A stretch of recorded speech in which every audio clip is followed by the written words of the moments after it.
السلام علیکم، welcome to my channel learning with Zargul. آج میں آپ کو نماز کے بارے میں کچھ بتاؤں گی۔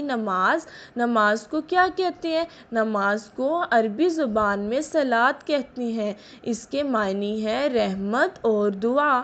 ہر مسلمان پر دن میں 5 نمازیں فرض ہیں۔ نماز پڑھنے کے فائدے: نماز پڑھنے سے نمازی پاک صاف رہتا ہے۔ نماز برائی اور بے حیائی سے روکتی ہے۔ نماز پڑھنے سے رزق میں برکت ہوتی ہے۔ نماز سے دل کو سکون ملتا ہے۔ نماز آخرت میں نجات کا ذریعہ ہے۔